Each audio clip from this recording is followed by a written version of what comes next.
And so when I came out to my parents, there was a lot of initial physical abuse. While they thought maybe they could kind of like scare it out of me.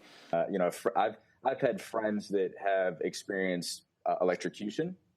I myself, again, as a late 20s, I went through an exorcism. I spent countless occasions in prayer begging the Lord to make me straight, and he never did.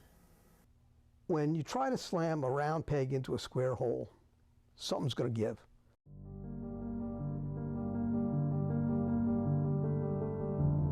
Conversion therapy, also known as reparative therapy, change therapy, or ex-gay therapy, is a psychological treatment meant to change someone's sexual orientation or gender identity.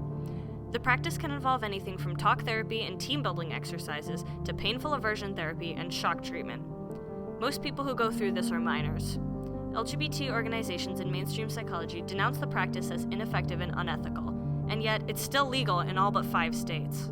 Conversion therapy practitioners say they're simply responding to their clients. Rather, we're available to help men and women who want to decrease their same-sex attraction and to develop their opposite sex potential. The client should really determine what they want. It's not my job as a clinician to tell the client how they should act. Survivors of conversion therapy say otherwise. I was told that the government had come through and killed off every gay child when they were born. I was told that the reason that they had done this was because every gay child had AIDS. I was told that my God hated me. Like, it was just month after month after month of these horrible, horrible statements. I was placed in front of a table. My hands were put in ice while pictures of men touching men were shown so that I would associate the cold that I was feeling with the image that I was seeing. After that, wires were wrapped around my hands and heat was applied when pictures of men touching men were shown and turned off when pictures of men touching women were shown. And even at the end, electroshock. So electricity shoved into your body while pornographic images of men are shown. It was absolutely horrifying. And they most often target kids under 18, and these people give them what they claim is a solution. What it actually does is it supports an industry that is profiting off of the harm and sometimes death of kids. LGBT organizations say that conversion therapy is harmful, and so does mainstream psychology. So my name is Julie Easton, and I am a clinical psychologist. What we know is that there's definitely harm to people who go through conversion or reparative therapy. Indeed, every mainstream American medical and mental health professional association has come out against it.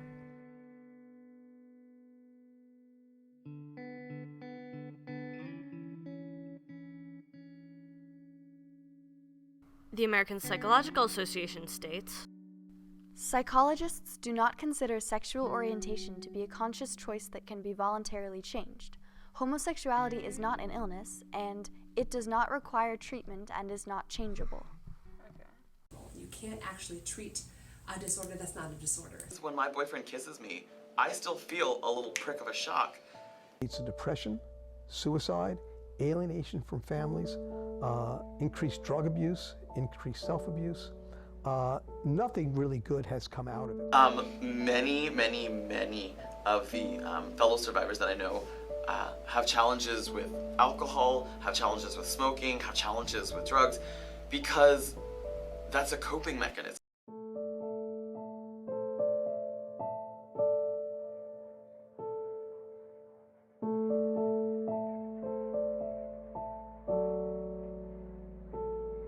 But we said, wait a second, the reason that is because of social context, right? It's because of society, it's because of how people respond to you. It's not because of who you are. Despite the facts, so-called ex-gay groups like PFOX maintain that changing one's sexuality is possible.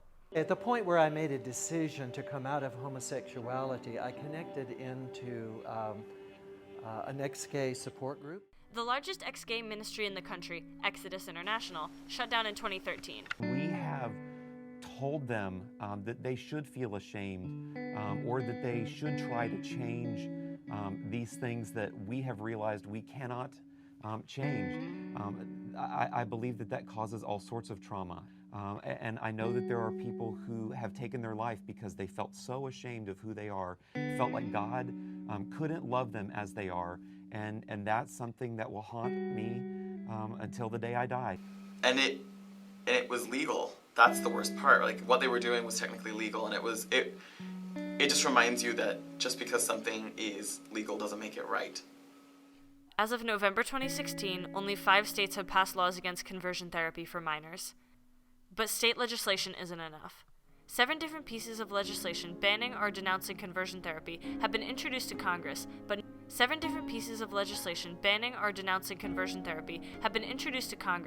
none of them made it past committee. The most famous of these laws was named after a transgender girl, Leila Alcorn, who committed suicide in 2014 after going through conversion therapy. Leila's law gathered 430,000 signatures on 2 petitions and support from President Obama, but never passed. Our message to Washington: LGBT youth need federal protection. Conversion therapy needs to be banned. And we're going to end the harmful practice of so-called conversion therapy.